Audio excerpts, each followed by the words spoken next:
आप सभी को मेरा श्री गौरी शंकर सीताराम राधे श्याम। श्री गौरी शंकर दरबार में मैं सुयश अग्रवाल आप सभी का स्वागत करता हूं। सभी को प्रणाम, नमस्कार और प्रेम भरे हृदय से वंदन। तो आप सभी ने पिछली वीडियो को तो सुन ही लिया होगा। यदि नहीं सुना तो वीडियो आपको आई बटन पर दिख जाएगी। पहले आप उस पर क्लिक करके पिछली वीडियो पर जाइए, वो सुनिए, क्योंकि उसी के बाद का जो प्रसंग है वो इस वीडियो में है। तो चलिए, खैर पिछली वाली आप सुन लेना। मैं एक बार पिछली वीडियो का भी विषय बता देता हूँ, क्योंकि उसी पर आधारित ये वाली है। तो पिछली वीडियो का जो विषय था वो बड़ा ही मार्मिक और सुप्रसिद्ध था। उद्धव प्रसंग में आता है जो, जिसका नाम था गोपी उद्धव संवाद। यानी कि गोपियाँ जो हैं वो उद्धव जी को भगवान के प्रति जो उनका प्रेम है, विरह है, भगवान के प्रति जो उनके हृदय में व्यथा उठ रही है, उन सब चीज़ों का वो उद्धव जी से वर्णन कर डालती हैं। रोते रोते अपनी जितनी भी उनकी व्यथा होती है सब वो भगवान की यादें जो होती हैं, पुराना समय उन्होंने भगवान के साथ बिताया होता है, उनको सब याद आता है। वो धीरे धीरे सब कुछ बता देती हैं और सभी की सभी जब बातें करते करते उनकी वाणी रुक जाती है, कंठ गदगद हो जाता है और उसके पश्चात वो सब चेतना शून्य हो जाती हैं। यानी कि एक तरीके से बेहोश हो जाती हैं। उनको अपने शरीर की भी सुधि नहीं रहती भगवान की बात करते करते। तो अब देखिए आगे का विषय इस वीडियो में है। अब मैं इस वीडियो की बात करता हूँ। इस वीडियो का विषय है उद्धव गोपी की वार्तालाप। यानी कि पिछली वीडियो में तो गोपियों ने सब कुछ सुनाया था अपना हाल। अब इस वीडियो में जो है, जो भगवान का असली उपदेश है, असली उद्देश्य है उद्धव जी का यहाँ भेजने का, वो अब उद्धव जी इस वीडियो के विषय में पूरा करेंगे। यानी कि जो भगवान ने उनको संदेश दे करके भेजा है कि तुम ब्रजवासियों को ये बताना। तो अब उद्धव जी जो हैं, उनके सबसे पहली बात तो उद्धव जी को खुद ही कुछ ज्ञान नहीं रहता गोपियों का, बाकी ब्रजवासियों का भगवान के प्रति ऐसा प्रेम देख करके वो खुद ही आश्चर्यचकित हो जाते हैं बिल्कुल।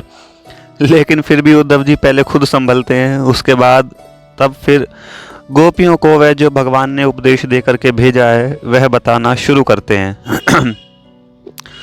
तो अब देखिए क्या होता है। पहले तो गोपियाँ, अब इस वीडियो का विषय जो है वो शुरू हो रहा है। यानी कि एक तरीके से वीडियो का विषय यही है, आप मान लो गोपियों का, मतलब गोपियों को उद्धव जी का संदेश देना जो भगवान ने उनको दे करके भेजा है। तो अब देखिए उद्धव जी क्या क्या कहते हैं गोपियों से। अब पहली बात तो गोपियाँ बेहोश ही हैं अभी तो भगवान की बात करते करते। लेकिन जब जब कुछ थोड़ी थोड़ी गोपियों में चेतना आई, तब वे पागलों की तरह मतलब इधर उधर डोलने लगी। क्योंकि उनकी जो बुद्धि, उनका मन, उनका हृदय, उनका शरीर, उनके प्राण, उनकी आत्मा, वो सब कुछ भूल चुकी थी और सिर्फ भगवान श्री कृष्ण में ही तल्लीन हो गई थी। तो उनको यह पता नहीं चल रहा था कि वो क्या कर रही हैं। कोई वृक्षों को ही भगवान समझ रही थी, कोई पत्तों से पूछ रही थी भगवान कहाँ हैं। तो मतलब जब कोई किसी के प्रेम में पूरी तरह रम जाता है तो देखो यार, उसकी यही हालत होती है। और वे भगवान कृष्ण की लीलाओं का गायन करते करते बिल्कुल निसंकोचता से निडर होकर के सभी के सामने रोने लगती हैं, सब कुछ छोड़ करके सभी गोपियाँ। अब भाई उद्धव जी का हृदय एकदम द्रवित हो गया। वे गोपियों के विरह की ऊंची दशा देख करके मुग्ध हो गए। उन्होंने देखा, यार ये चल क्या रहा है यहाँ, ऐसा प्रेम, ऐसी करुणा, ऐसी विरह, ऐसी व्यथा भगवान की तो मैंने आज तक देखी नहीं। उन्होंने किसी प्रकार गोपियों को सांत्वना देकर कहना शुरू किया। उन्होंने कहा, देखो अब तुम शांत हो जाओ और सभी एक जगह बैठ जाओ, और अब जो मैं बात कहता हूँ उसको ध्यान दे करके सुनो। वो स्वयं भगवान श्री कृष्ण जी ने ही आपके लिए संदेश भेजा है। तो जब सभी गोपियों ने ऐसा सुना तो वे सब अपना विलाप छोड़ करके, मतलब थोड़ा सा कम कर करके उद्धव जी की तरफ ध्यान देने लगी। अब देखिए उद्धव जी क्या कहते हैं। भाई कहेंगे क्या, वे तो ज्ञान मार्ग ही समझाएंगे बेचारे, और वो करेंगे क्या। तो अब देखिए उद्धव जी कहते हैं, गोपियों तुम्हारा जीवन सफल है, सारे लोक और लोकाधिपति तुम्हारी पूजा करते हैं, श्री कृष्ण में इतना प्रेम, कृष्ण जी में इतनी तन्मयता, मतलब इतनी तल्लीनता कि मतलब अपने आप को ही भूल जाना, ऐसा मैंने पहले कभी नहीं देखा। और कहते हैं कि आगे ऐसा कभी मैं देखूंगा भी नहीं, क्योंकि मुझे पूर्ण विश्वास है कि ऐसी व्यथा, ऐसी विरह, ऐसा प्रेम सिर्फ आप में ही हो सकता है। अब उद्धव जी एक बात कहते हैं, और देखो बड़ी गहराई की बात है, बड़ी सार बात है, बिल्कुल सर्वसार की बात है, आप एक तरीके से समझो तो। इसके अलावा और कुछ भी ज्ञान नहीं है, समस्त वेदों का, शास्त्रों का, पुराणों का, सिर्फ एकमात्र यही सार है। अब देखो बात क्या है, बड़े बड़े दान, व्रत, तप, होम, जप, स्वाध्याय, संयम, कुछ भी मान लो यार, नियम, पूजा पाठ और दूसरे भी कुछ भी उपाय मान लो, वैसे तो कहने को तो सारे ही कल्याणकारी हैं। उन उपायों से भगवान श्री कृष्ण जी की भक्ति प्राप्त की जाती है। बड़े बड़े मुनियों को भी जिस प्रेम की प्राप्ति दुर्लभ है, सौभाग्यवश वह प्रेम तुम्हें प्राप्त हुआ है। उद्धव जी ने यह बात कही, और यह प्रमाणित बात है, किसी ग्रंथ में यह बात भी आई है, दान व्रत तपो होम जप स्वाध्याय संयम श्रेयो भिर्विविधा चन्नय कृष्णे भक्ति ही साध्यते। यानी कि हम ये सब चीज़ें जो पूजा पाठ, मंदिर दर्शन, तीर्थ, गंगा यमुना, कुछ भी मान लो यार, A to Z, हमारे पुराणों में भी यह बात आई है। तो ये किस कारण से, इसका अंत में जाकर के फल हमको क्या मिलेगा, मतलब एंड की सार बात क्या है, वो उद्धव जी ने क्या कहा, श्री कृष्ण की भक्ति। अब यदि इन सब बिना चीज़ों के भी किसी को भक्ति प्राप्त है, तब उसको ये चीज़ करने की क्या ज़रूरत भाई, आप समझो ना। हमको जैसे दिल्ली जाना है, एक तरीके से आप उदाहरण के तौर पर मानो, अब दिल्ली जाने के 2 रास्ते हैं। अब कोई कहे तुम इसी रास्ते से जाओ, तो भाई ये तो पॉसिबल नहीं है ना, चाहे उसका मन हो किसी रास्ते से भी ना जाए, वो उड़ के चला जाए। तो बस मेन जो उद्देश्य है, वो तो यही मोटिव जो है, वो तो ये है ना कि दिल्ली पहुंचना है, वो कैसे भी जाए। तो उद्धव जी ने वही बात कही कि बड़े बड़े मुनियों को, योगियों को भी जिस प्रेम की प्राप्ति दुर्लभ है, सौभाग्यवश वह प्रेम तुम्हें प्राप्त हुआ है। भगवान की भक्ति, भगवान का प्रेम प्राप्त करना, यानी कि दिल्ली पहुंचना, आप उदाहरण के तौर पर समझना। अब चाहे वो कुछ भी, कितने सारे नाम लिए उद्धव जी ने, दान व्रत तप यज्ञ जप स्वाध्याय संयम शमन, इंद्रिय शमन, ये सब भी काफ़ी सारे वो होते हैं रास्ते दिल्ली पहुंचने के, मतलब भगवान की भक्ति प्राप्त करने के। तो अब यह हमारे ऊपर डिपेंडेंसी है कि हम कौन सा रास्ता चुनें भगवान का प्रेम प्राप्त करने के लिए। तो वही वाली बात होती है, उद्धव जी ने यही कहा कि जो सभी ज्ञान का, सभी शास्त्रों का, वेदों का, पुराणों का सार बात है, वो तो तुम्हें प्राप्त ही है। अब उद्धव जी आगे कहते हैं कि भगवान के साथ तुम्हारा वह संबंध हुआ है, यह बड़े ही सौभाग्य और तपस्या का फल है कि तुम लोगों ने अपने पुत्र, पति, स्वजन, देह और अपने सर्वस्व का ही त्याग करके पुरुषोत्तम भगवान श्री कृष्ण को पति रूप में वरण किया है। भगवान श्री कृष्ण के विरह से तुम्हें सर्वात्म भाव की प्राप्ति हो गई है। सर्वात्म भाव होता है कि हर आत्मा में भगवान को ही देखना, कि तुम्हें हर जगह भगवान कृष्ण ही कृष्ण दिखते हैं। देखो गोपियों के लिए एक बात कही जाती है, दिष्टया पुत्रान पतीन देहान स्वजनान भवनानि च हित्वा गृणीत सुयम यत कृष्णाख्यम पुरुषम परम। यानी कि जिन्होंने अपने पुत्र को का, पति का, स्वजन यानी अपने रिश्तेदारों का, देह यानी अपने शरीर का ही, और तो कुछ नहीं, अपने सर्वस्व का ही त्याग कर दिया सिर्फ एकमात्र भगवान के लिए, तो वो हैं ऐसी गोपियां भैया, इसके अलावा और कोई नहीं है। अब उद्धव जी कहते हैं कि तुम्हारे पास भेजकर भगवान ने मुझ पर बड़ा ही अनुग्रह किया, मैं तो तुम्हारे दर्शन से ही धन्य हो गया। अब उद्धव जी कह रहे हैं कि मैं तुम्हें क्या उपदेश दूं, बल्कि मैं तुमसे खुद अब सीख रहा हूं। शायद भगवान ने ये लीला तुम्हें समझाने के लिए नहीं, मुझे समझाने के लिए रची हो। कल्याणी गोपियों, उन्होंने तुम्हारे लिए जो संदेश कहा है मैं वही सुनाता हूँ, वह सुनकर तुम्हें बड़ा ही आनंद होगा। उनका यही संदेश लेकर के मैं तुम्हारे पास आया हूँ। तो अब जो उद्धव जी हैं वो भगवान का संदेश सुनाते हैं। तब से तो उद्धव जी अपनी बात कह रहे थे कि मुझे कैसा लग रहा है तुमसे मिल करके।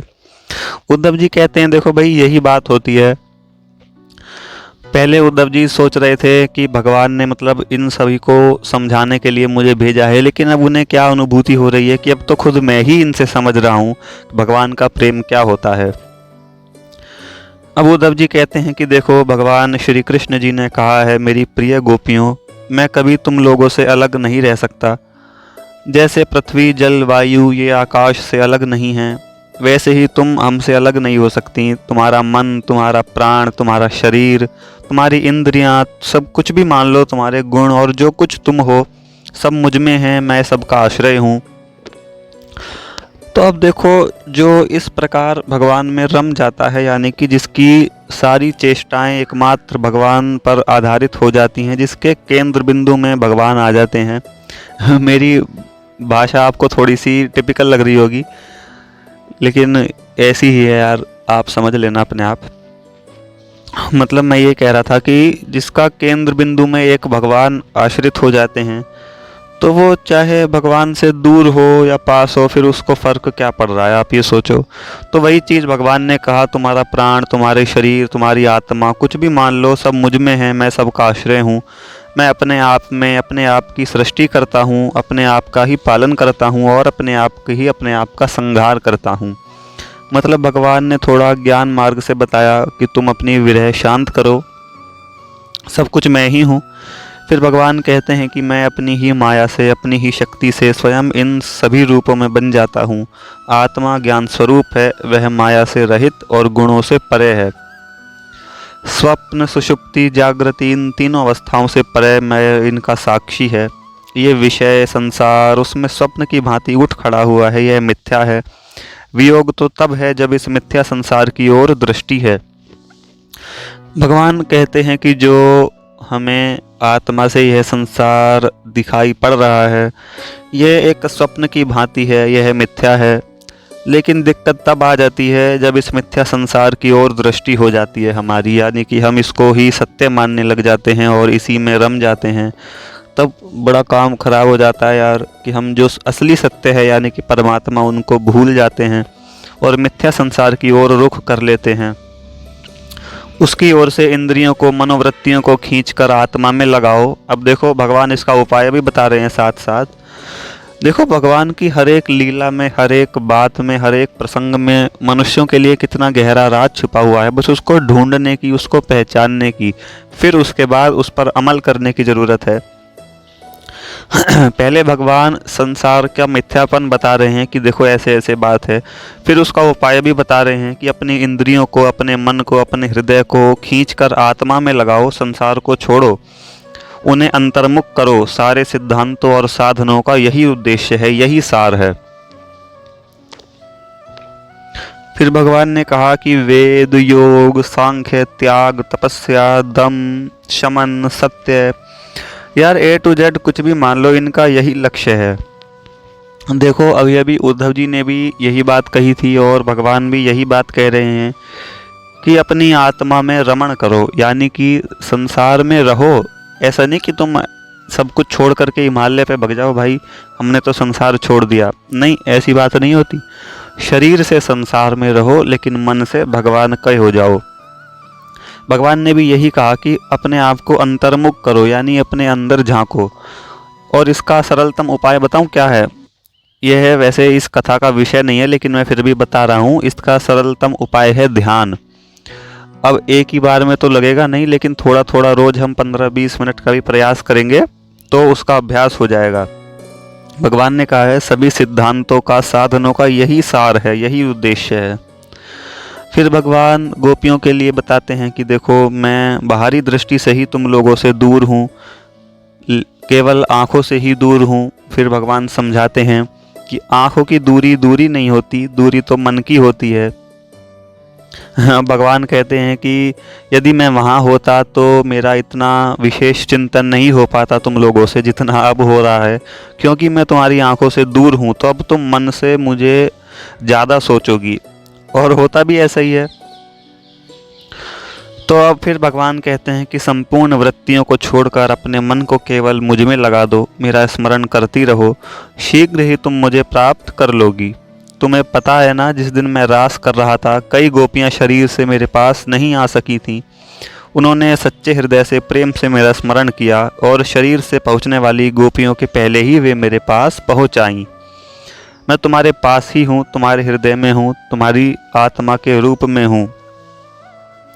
वियोग क्या चीज़ है, इसके लिए पीड़ित होने की क्या आवश्यकता। मुझे ढूंढो मत, मेरा अनुभव करो, मैं तुम्हारे पास हूँ। अब देखो, एक तरीके से ये उपदेश तो भगवान ने उद्धव जी के द्वारा गोपियों को दिया है, लेकिन इस उपदेश में सारे संसार का हित छुपा है।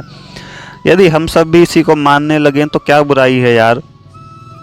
बताओ, भगवान ने क्या गलत बात कही। कोई ऐसी बात नहीं है जो सिर्फ केवल गोपियों के लिए ही हो।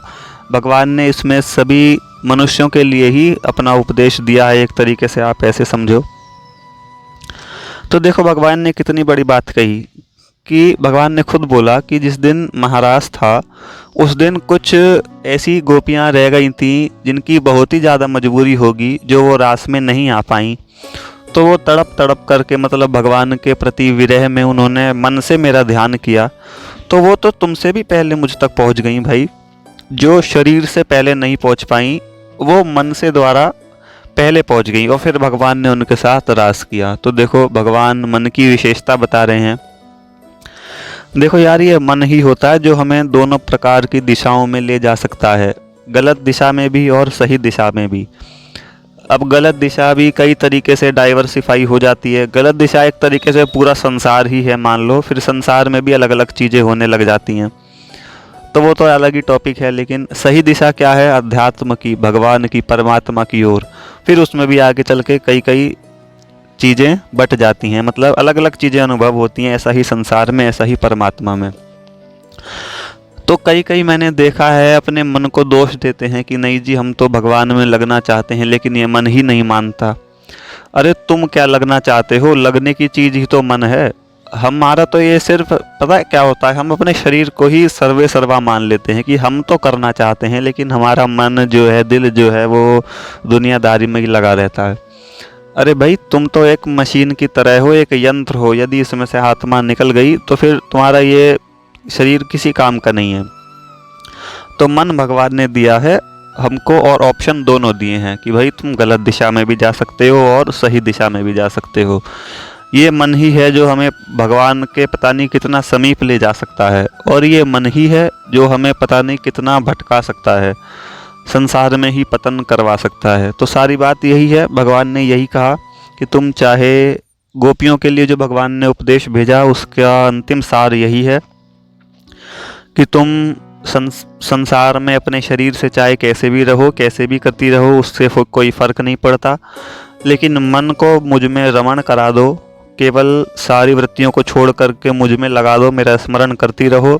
यही सभी साधनों का, सभी सिद्धांतों का एकमात्र सार है। इसी को मान लेने से सभी कुछ हो जाता है। भगवान ने उदाहरण भी दे दिया, देखो कि हम मन के द्वारा कहाँ कहाँ पहुँच सकते हैं। भगवान ने बता दिया कि जो शरीर से नहीं पहुँच पाया वो मेरे पास मन से पहले पहुँच गया। तो वही बात है। तो इतना कह करके उद्धव जी चुप हो जाते हैं। जो भगवान ने उपदेश दिया वो गोपियों को बता देते हैं। तो अपने प्रियतम का उपदेश सुन करके गोपियों को बड़ा ही आनंद होता है। ये प्रसन्न होकर उद्धव जी से कहती हैं, श्री कृष्ण प्रसन्न हैं, आनंद से हैं, ये बहुत अच्छी बात है। कंस और उसके अनुचरों का अंत हुआ, जगत का बड़ा कल्याण हुआ। जैसे हम उन्हें देख देख कर प्रसन्न होती थीं, वैसे ही मथुरावासी भी उन्हें देख देख कर प्रसन्न होते होंगे। वहाँ के लोग विशेष प्रेमी होंगे, उनके प्रेम पाश में कृष्ण जी बंध ही जाएं, यह स्वाभाविक ही है। क्या वे उनमें रहकर हमारी याद रख सकेंगे? क्या वे रखते हैं? तो गोपियाँ फिर वही वाली बातें शुरू कर देती हैं कि क्या ऐसा ऐसा होता है। क्या उन्हें वह रात याद है जब उन्होंने चंद्रिका चर्चित वृंदावन में हम लोगों के साथ गा गा कर, नाच नाच कर रास लीला की थी? क्या वे हमारे प्राणों को जीवित करने के लिए यहाँ आएंगे? अब वे हम वनवासियों के पास क्यों आएंगे भला? वे तो आत्मा राम हैं, पूर्ण काम हैं, उन्हें हमारी क्या अपेक्षा? हम जानती हैं कि आशा से निराशा अच्छी है, लेकिन श्री कृष्ण की ओर हमारी आंखें लगी हैं।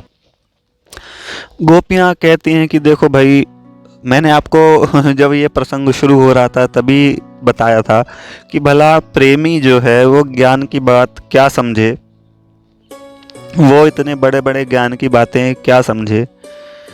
तो गोपियाँ कहती हैं कि देखो भाई उद्धव, हम तुम्हारी सारी बातें समझ गए, जो जो तुमने कहा वह हमने सुन लिया और अच्छी तरीके से समझ भी लिया, लेकिन क्या करूं, हम क्या करें, ये उनका प्रेम ही ऐसा है, उनकी ओर हमारी आंखें लगी हैं और लगी ही रहेंगी, हम भला उन्हें कैसे भूल सकती हैं। वो यमुना का पुलिन, वो गोवर्धन के शिखर, वो क्रीड़ा के वन, उनकी दुलारी गौएं उनकी बांसुरी की ध्वनि, ओहो हो, बताओ इस ज्ञान में ये सब कैसे भुलाया जा सकता है।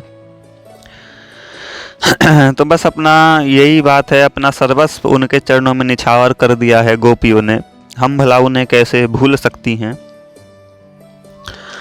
तो भगवान कृष्ण का संदेशों से गोपियों की जो विरह की ज्वाला थी वो बहुत कुछ शांत हुई। वे उद्धव जी को कृष्ण स्वरूप मान करके उनका सत्कार करने लगी। फिर बातचीत उनकी शांत हुई, अपना रोजमर्रा के काम होने लगे, वे उद्धव जी का आदर सत्कार करती हैं। अब फिर देखो यहाँ तक जो है वो गोपी उद्धव का जो विषय है वो समाप्त होता है। अब गोपियाँ कहती हैं कि उद्धव एक काम करो, हम तो कुछ भी नहीं हैं, तुम राधा जी के पास चलो, भगवान के विरह में उनकी क्या दशा हो रही है चलकर देखो। वो मर मर कर जीती हैं और जी जी कर मरती हैं, उनके सिर्फ 4 ही काम हैं, जगती हैं, चिंता करती हैं, जागरण करती हैं और फिर मूर्छित हो जाती हैं। उनके यही क्रम चालू रहता है, जगना, चिंता करना, जागरण करना, मूर्छा, फिर जागती हैं, फिर भगवान की चिंतन करती हैं, फिर जागरण करती हैं और फिर बेहोश हो जाती हैं भगवान की विरह में। वे कभी मत्त हो जाती हैं, कभी मोहित हो जाती हैं, कभी बेहोश हो जाती हैं, कभी बड़ी प्रसन्न रहती हैं, कभी हंसने लगती हैं, कभी रोने लगती हैं। तुम चलो उनके दर्शन करो, उनके चरणों में सिर नवाकर कुछ सीखो। गोपियों ने कहा। तब उद्धव जी कहते हैं कि चलो, उनके साथ श्री राधा जी के पास जाने के लिए उद्धव जी प्रस्थान करते हैं। तो चलिए, इस वीडियो का विषय इतना ही। उद्धव जी जो भगवान का संदेश लाए थे वो गोपियों को सुना देते हैं। उसके बाद गोपियां कहती हैं कि चलो तुम राधा जी के पास चलो। अगली वीडियो का विषय होगा उद्धव राधा संवाद। इतने सभी को आनंद मंगल सहित श्री गौरी शंकर सीताराम, राधे श्याम।